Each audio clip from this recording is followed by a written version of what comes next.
Hello. Thank you for joining me today.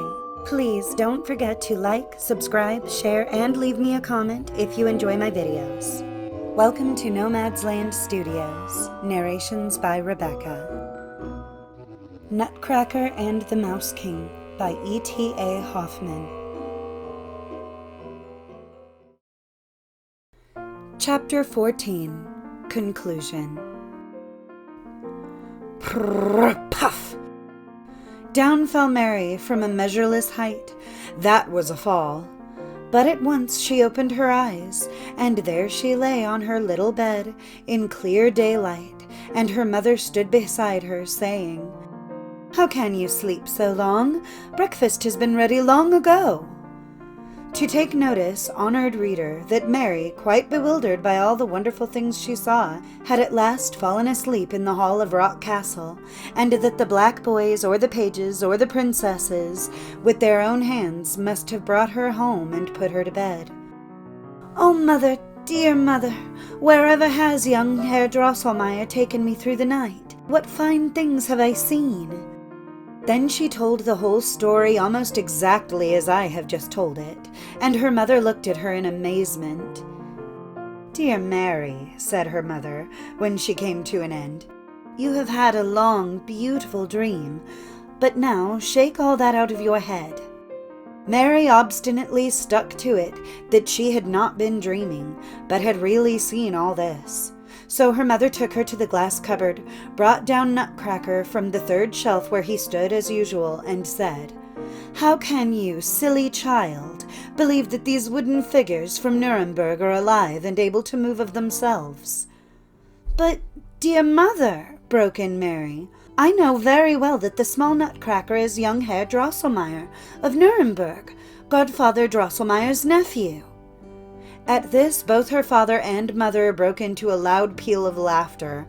"Ah," Mary went on, almost in tears, "now you are laughing at my Nutcracker, dear father, and yet he spoke so well of you. For when he came to Rock Castle, and he introduced me to the princesses, his sisters, he said you were a very respectable physician." Louder still was the laughter, in which Louisa joined, and even Fred. Then Mary ran into the next room, made haste to bring out of her small treasure box the 7 crowns of the Mouse King, and handed them to her mother with, "Just see there, these are the Mouse King's 7 crowns, which last night young Drosselmeyer presented to me as tokens of his victory."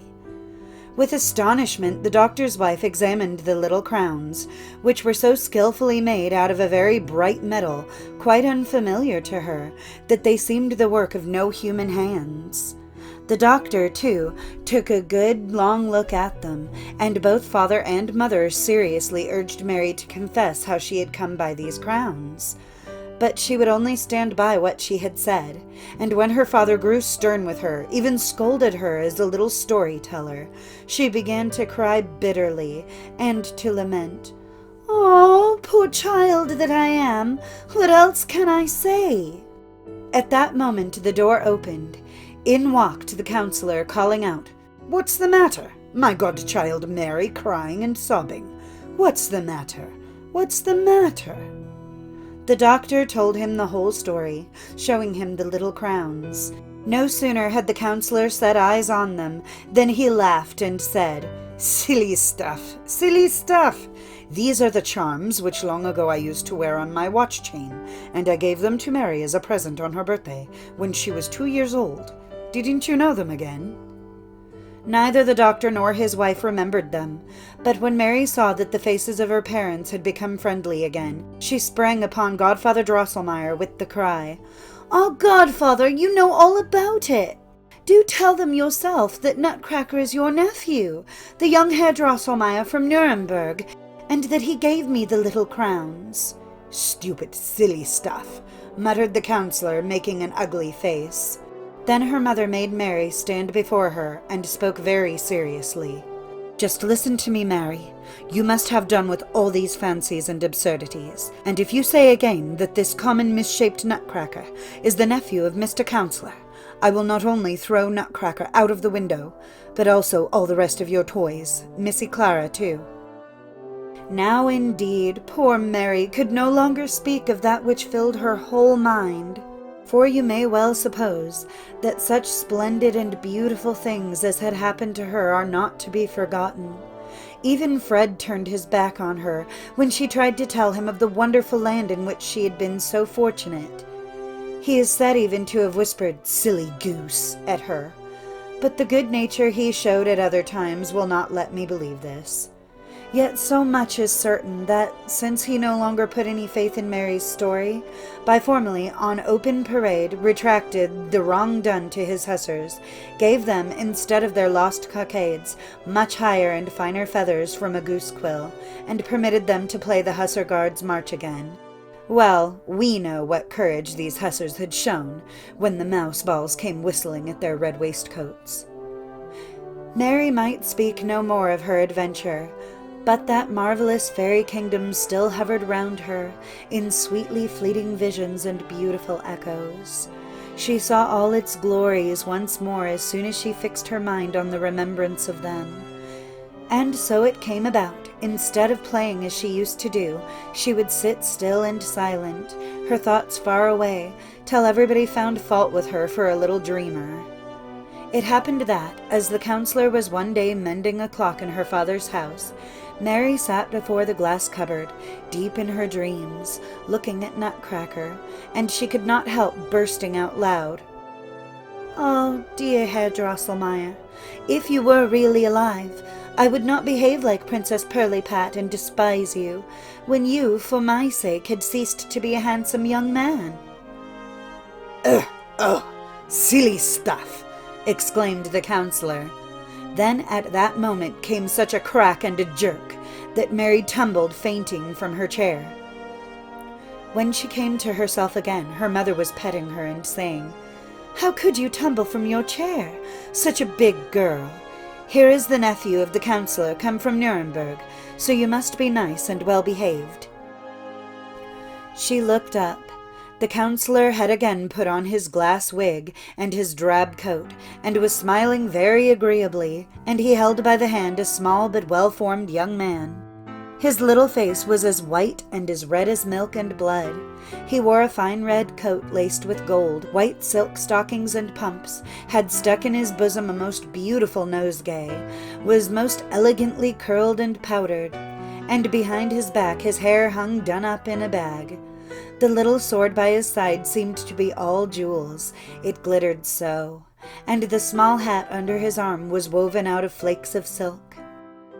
The young man lost no time in showing what pleasant manners he had, for he gave Mary a quantity of splendid playthings, especially the most lovely toffee, and the same figures as the Mouse King had bitten to pieces. But for Fred he had brought a wonderful fine sword. At table the polite visitor cracked nuts for the whole party. The hardest could not withstand him. With his right hand he stuck them in his mouth. With his left he pulled up his head. Crack! The nut fell in pieces. Mary blushed rose-red as she looked at the nice young man, and she became still redder when, after dinner, young Drosselmeyer invited her to go with him to the glass cupboard in the parlor. "Play prettily together then, children," said the counselor. "I have no objection, as all my clocks are now in order." As soon as young Drosselmeyer found himself alone with Mary, he knelt upon one knee and spoke thus. "Ah, my dearest Miss Stahlbaum, you see here at your feet the fortunate man whose life you saved on this very spot. You were good enough to say that you would not despise me, as that nasty Princess Pirlipat did, if I became hideous for your sake. Now I am no more a common nutcracker, but have received again my original, not unpleasing, form. O excellent young lady, bestow upon me your precious hand, share with me my crown and kingdom, reign with me in Rock Castle, for there now am I king." Mary raised the youth to his feet, and said softly, "Dear Herr Drosselmeyer, you are a good-natured, kind-hearted man, and you also reign over a delightful land with very pretty, amusing people, so I take you for my husband." So then Mary and Drosselmeyer became at once betrothed. When the engagement had lasted a year, he is said to have fetched her away in a gold coach drawn by silver horses. At the wedding danced 22,000 of the splendidest puppets decked out in pearls and diamonds. And Mary is now queen of a country in which sparkling Christmas tree woods, transparent toffee palaces, in short, the finest and most wonderful things are everywhere to be seen by those who will only have eyes to see them. So ends the story of Nutcracker and Mouse King.